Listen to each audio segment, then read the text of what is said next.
Assalamualaikum warahmatullahi wabarakatuh. Selamat pagi dan salam sejahtera. Perkenalkan, saya Armida Dwi Susanti dengan NIDN 0620068901.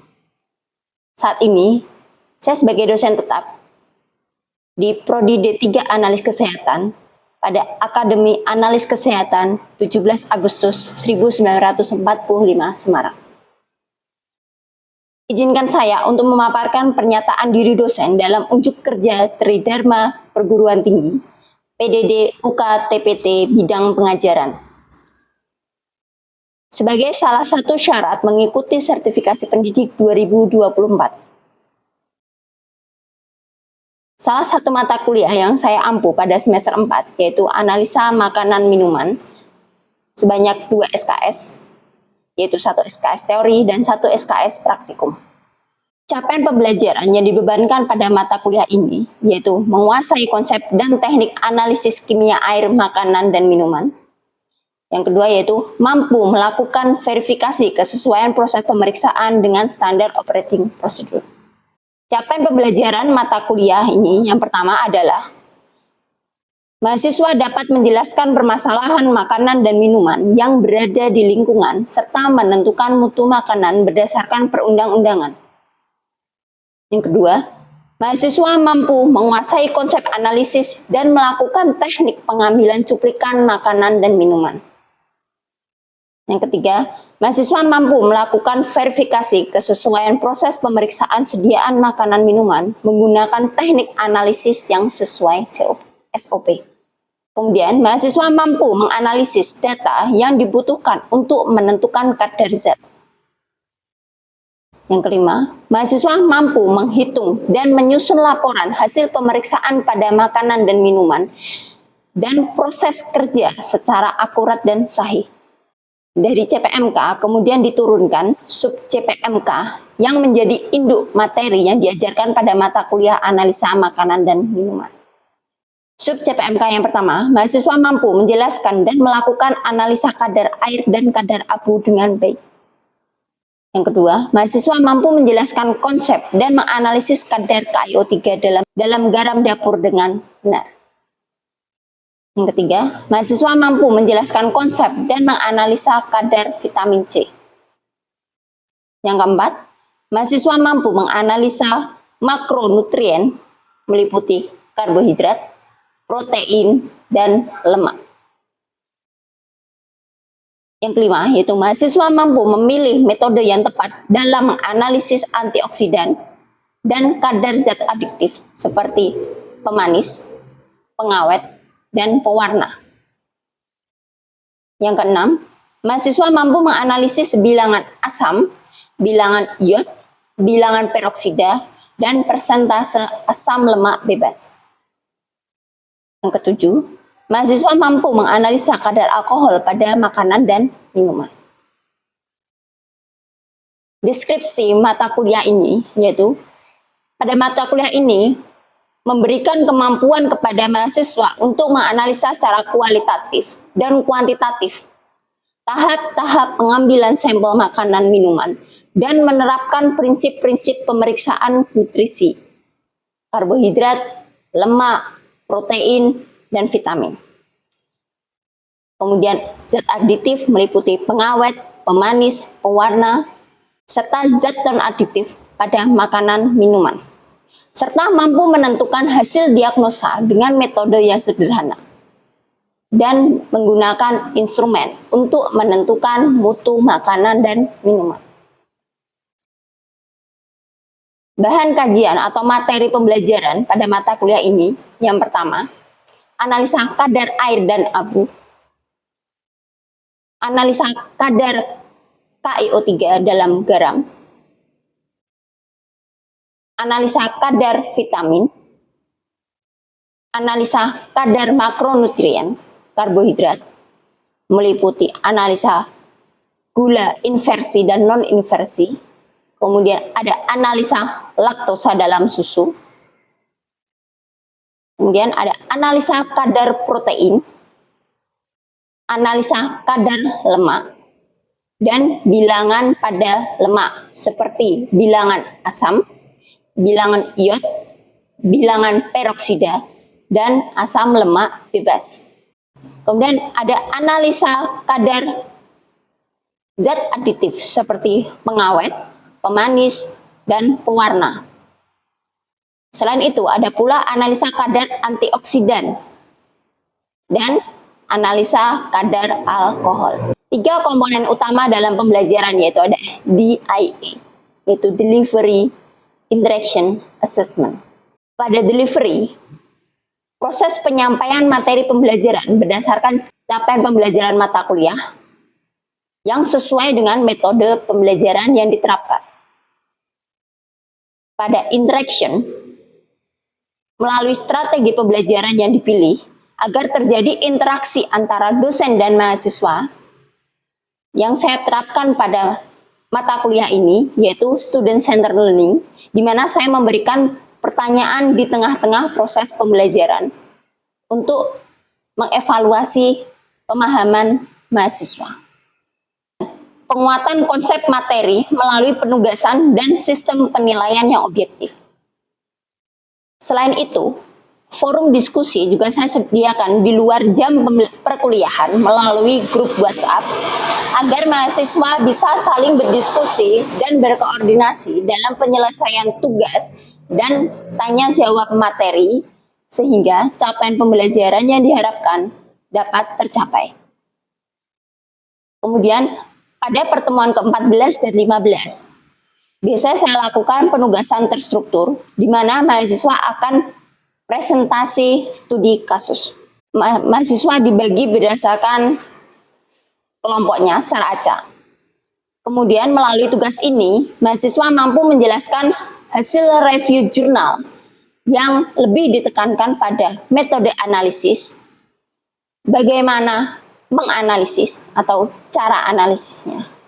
Kemudian melakukan perhitungan atau mengolah data hasil analisa atau menetapkan kadar suatu zat berdasarkan materi yang sudah dibagi. Kemudian pada evaluasi dan kriteria penilaian, sistem penilaian secara objektif berdasarkan tugas individu, tugas kelompok yang terstruktur, dan kuis. Selain itu, terdapat evaluasi melalui UTS dan UAS untuk mengetahui tercapainya capaian pembelajaran mata kuliah. Selanjutnya saya akan menayangkan cuplikan video pembelajaran mata kuliah analisa makanan dan minuman pada materi analisa pemanis buatan. Selamat menyaksikan. Assalamualaikum warahmatullahi wabarakatuh.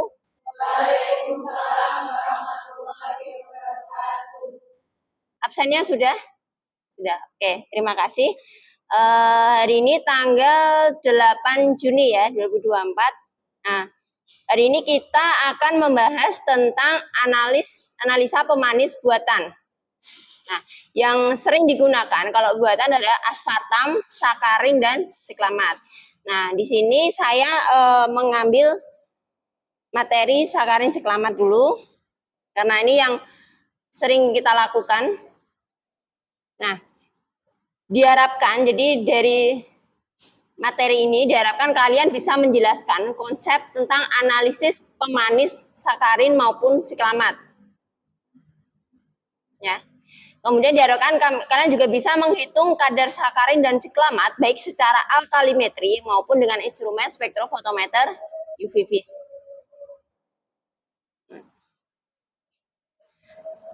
Nah, jadi di bahan tambahan makanan, itu kan pertemuannya lalu kita sudah membahas apa untuk bahan tambahan makanan? Pertemuannya minggu lalu? Pengawet, iya pengawet, NA-benzoat, ada apa lagi? Citrun acid, asam sitrat, dan lain-lain ya, masih ingat. Jadi selain pengawet di minggu lalu, sudah pengawet pada minuman dan makanan. Kemudian hari ini kita akan membahas tentang pemanis, minggu depan mungkin akan pewarna, dan selanjutnya. Jadi ada juga antioksidan. Ya, kalau kalian lihat gambar ini,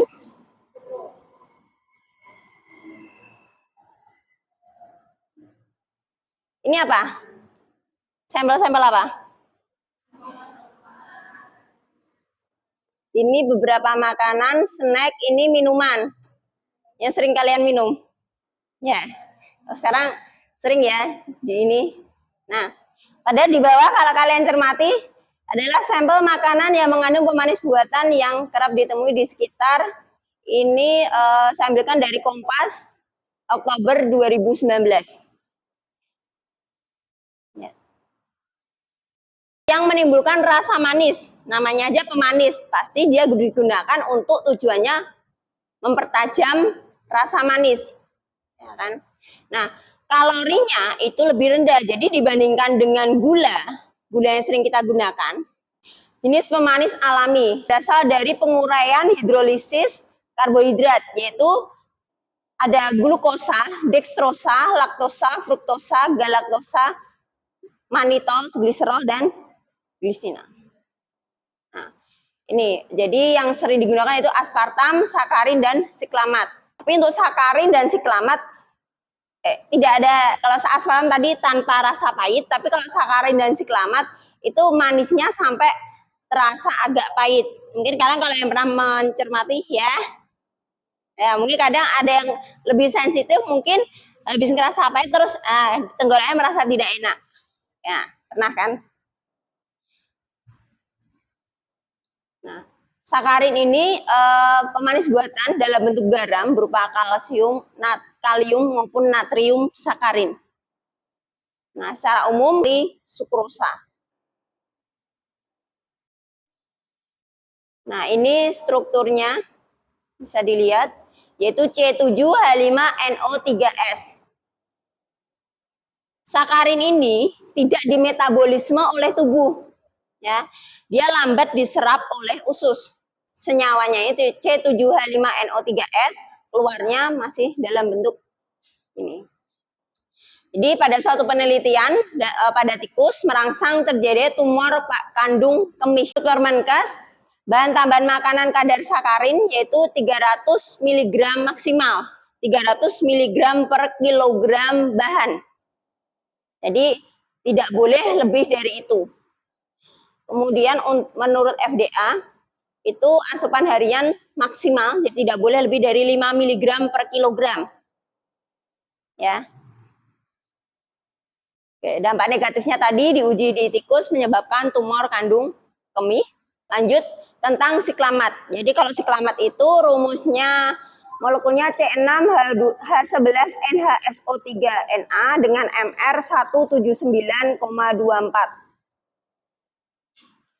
Sama juga siklamat dalam bentuk garamnya, baik kalsium, kalium maupun natrium siklamat. Nah, kristal putih, tidak berbau, tidak berwarna, dan mudah larut dalam air, serta etanol. Jadi ini polar. Kemanisannya di bawahnya sakarin, ini sekitar 30 kali kemanisan sukrosa. Nah, batas maksimal penggunaannya yaitu 250 mg per kilogram. Kalau sakarin tadi berapa? 300. Siklamat ini 250. Ya. Jadi selanjutnya kita akan menganalisa, jadi ada secara kualitatif maupun kuantitatif. Untuk kuantitatif itu dasar prinsipnya yang konvensional pakai alkali NaOH, betul. Jadi namanya prinsip alkalimetri berarti yang ada di buret NaOH. Oke, jadi pipet 50 mili sampel. Bisa juga kalau misalkan dari bahan yang serbuk atau zat padat ditimbang dulu, kemudian dilarutkan ke berapa mili. Nah, ini nanti disebut dengan volume pelarutan. Berat sampel tadi, misalkan sampel yang kalian timbang. Atau kalau sampel minuman bisa langsung dipipet 50 mili sampel. Atau kalau sampelnya dari makanan padat, ditimbang dulu baru dilarutkan. Kemudian keringkan dapat hasil ekstraksi, kemudian tambahkan 50 mili aquades, tambahkan indikator BTB, ingat? Brom, timol, blue. Oke. Titrasi dengan NaOH 0,1N, amati sampai terbentuk warna biru. Jadi kalau udah biru, titrasi dihentikan. Ya. Jadi misalkan ini dalam penelitiannya Nur Qodri Roshid, 50 mg sampel tambahkan 2 ml HCl, kemudian diekstraksi, kemudian tambahkan 50 ml Aquades, tambahkan indikator BTB, kemudian dititrasi dengan NaOH 0,1 N. Ya, datanya yaitu misalkan jas jus 7 gram diekstraksi dengan volume NaOH di sini lihat ya. Jadi 9. N-nya berapa? 0,1, betul. Terus bobot molekul sakarin 183,18, volume pelarut 25, betul.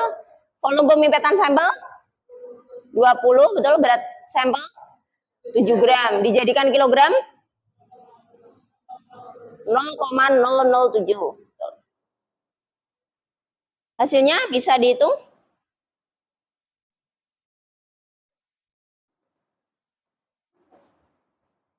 Oke. Nih. Jadi kadar V kali N dari NaOH, kemudian dikali bobot molekul sakarin, kemudian dikali volume 7. Sehingga nanti dalam miligram per kilogram. Karena tadi 7 gram jadikan kilo ya. Kilogram, yang ini atas miligram. Berapa? Cara spektrofotometri ya, pakai instrumen. Jadi misalkan sampel 100 gram dilarutkan dalam 50 mili, kemudian masukkan ke corong pisah ke 3. Nah, kemudian tambahkan 1 mili NaOH 10 N dan 5 mili sikloheksan, kemudian kocok kurang lebih 1 menit. Masih lanjut, belum selesai tadi. Nah, selanjutnya prosesnya masih dipisahkan dulu lapisan air dan masukkan lagi ke dalam corong pisah keempat. Kemudian tambahkan 2,5 mili asam sulfat 30% dan 5 mili sikloheksan, 5 mili hipoklorit, kemudian kocok selama 2 menit. Setelah itu ambil lapisan sikloheksan yang berwarna kuning kehijauan. Jadi jika misalkan belum berwarna kuning kehijauan, tambah lagi Na-hipokloritnya. Kurang lebih 5 mili. Nah, kemudian untuk deret standar, kalian menggunakan natrium siklamat yang murni, baku, membuat 1000 ppm, dari 50 mg dilakukan dalam 50 mili. Nah, ini kan jadinya 1000 ppm, kemudian dibuat di pipet 1, 2, 4, 6, 8 dalam labu 50 mili. Nah, masing-masing deret tadi 1, 2, 3, 4, 5 itu diperlakukan masing-masing. Satu-satu masing-masing ditambahkan 1 mili NaOH, 5 mili sikloheksan, kemudian kocok 1 menit. Jadi kalau mau cepat nanti langsung pakai 5 corong ya. Kemudian dipisahkan lapisan air, masukkan dalam corong pisah kedua, sama seperti tadi caranya, seperti larutan uji. Nah, tapi ini adalah untuk deret standar. Preparasinya sama, tapi yang ini untuk deret standar. Nah, nanti dari deret standar tadi 60 sampai 100 ppm, kemudian diukur absorbansinya. Nah, absorbansinya sekian, 0,55, 0,67, 0,76, 0,84 dan 0,98. Kemudian dibuat kurva kalibrasi. Ini pakai Excel, ketemu persamaan regresi linearnya. Masih ingat toh? Cara mencari persamaan regresi linear dari deret standar. Ingat ya. Kemudian sama kayak yang sebelumnya, jadi kalau namanya di spektro, kalian deret standar nanti ada persamaan regresi, kemudian dari absorbansi sampel, masukkan ke persamaan regresi, kemudian dicari konsentrasinya sebagai X. Ya, nanti dari X baru dihitung sesuai preparasinya tadi. Misalkan larutan ujinya tadi, sampelnya dari penimbang sampel berapa, bobot sampelnya, kemudian dilarutkan berapa, volume pelarutannya. Atau kalau ada pengenceran, dicatat ada pengenceran.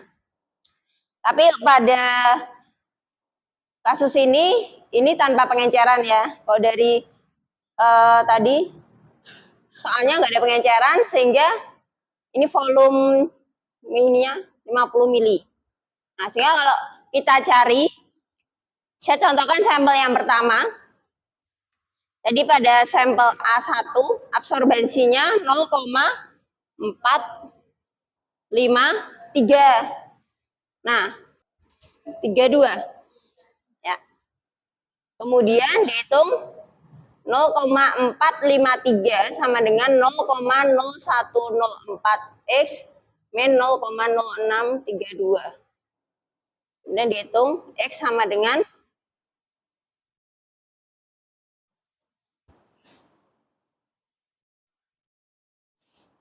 49,634.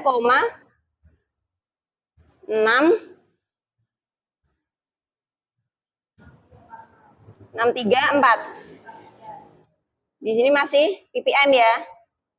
Oke, kemudian masukkan ke persamaan tadi. Perhitungan kadar. K sama dengan X kali volume pelarutan, kemudian kali faktor pengenceran per bobot sampel. Empat 49,634. Volume pelarutannya tadi 50 mili, diubah ke liter 0,05 liter. Faktor pengenceran 1 ya. Bobot sampelnya tadi 100 gram, diubah menjadi kilogram 0,1. Karena kan tadi ini kan ppm, miligram per liter, kalikan liter sehingga jadi miligram per, satuannya miligram per kilogram. Sehingga ketemu berapa?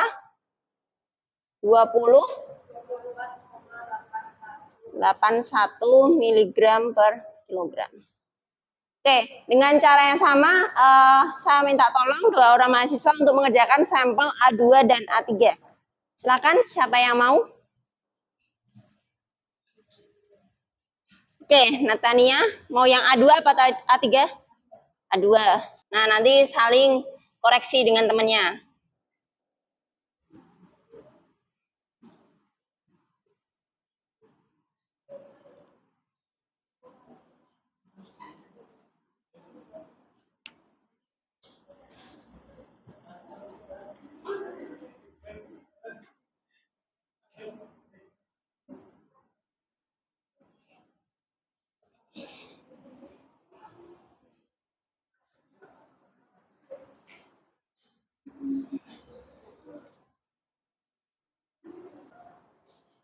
Ya, terima kasih Natania.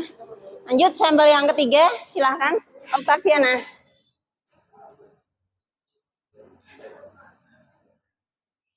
Menulis di mana?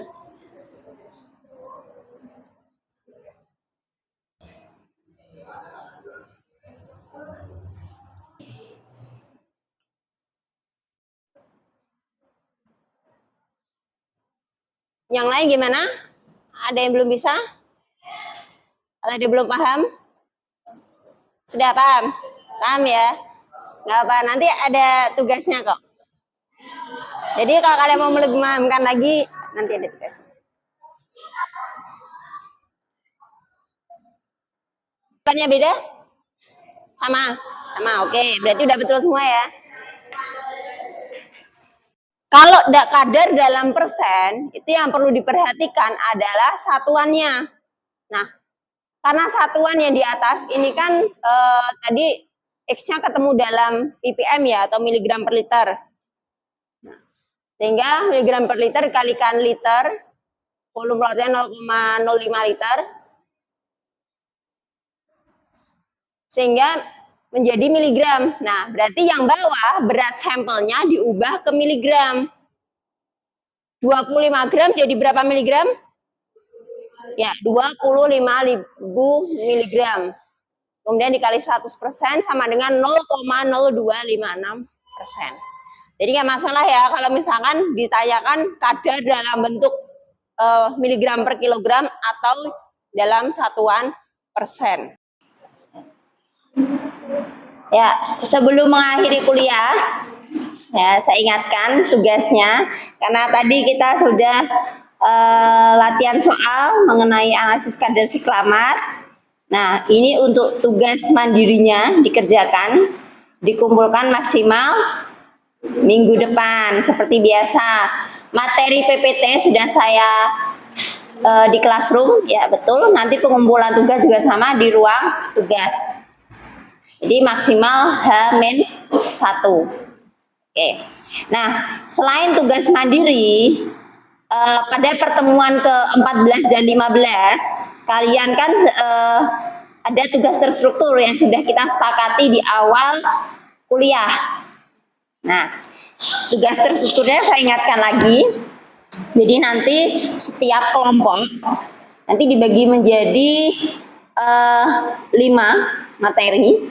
Jadi setiap kelompok mencari minimal 5 artikel jurnal penelitian tentang analisa makanan minuman. Tergantung materi yang kalian dapat.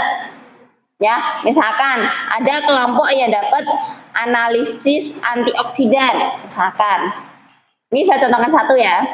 Nah, misalkan kelompok keempat dapat analisis antioksidan, berarti kelompok 4 itu mencari minimal 5 jurnal penelitian yang terkait dengan analisis antioksidan. Antioksidan kan banyak, ya. Misalkan analisis ada beberapa metode juga. Misalkan analisis flavonoid bisa dengan metode DPPH. Mungkin artikel yang kedua dengan metode FRAP. Atau juga misalkan ada antioksidan yang lain, misalkan mau menganalisis likopen. Ya, jadi minimal 5, boleh lebih. Ya, jadi nanti dari jurnal yang kalian cari tadi, kemudian kalian lebih dieksplor lagi, ya. Yang lebih ditekankan di sini adalah karena terkait dengan analisa, mata kuliah kita analisa, ditekankan daripada metode analisisnya, yaitu prinsip dasar dari analisisnya, kemudian bagaimana perhitungan datanya. Jadi begitu data yang didapat, bagaimana kalian mengolah itu untuk mencari kadar yang kita cari, kadar yang diharapkan. Oke. Kemudian dibahas dan diberi penutup. Ada yang mau ditanyakan terkait dengan tugas? Tidak, sudah cukup jelas ya. Nah, nanti kalau misalkan mau ada pertanyaan, kalian tanyakan biasa lewat grup WA, ya, diskusi di situ. Nanti mungkin kita saling bantu antar teman. Nanti saya juga kalau ada sesuatu yang misalkan kalian benar-benar nggak tahu akan saya jawab, ya. Terima kasih. Saya akhiri dulu kuliah hari ini. Ya, terima kasih. Minggu depan jangan lupa kuliahnya tentang analisis pewarna dan kemudian selanjutnya tentang analisis antioksidan. Nah, materi sudah saya upload di Classroom. Jadi sebelum kuliah saya harapkan kalian sudah membaca. Boleh juga membaca dari literatur yang lain. Oke, ada pertanyaan? Tidak. Oke, terima kasih. Saya cukup kuliah hari ini, ya. Terima kasih. Assalamualaikum warahmatullahi wabarakatuh.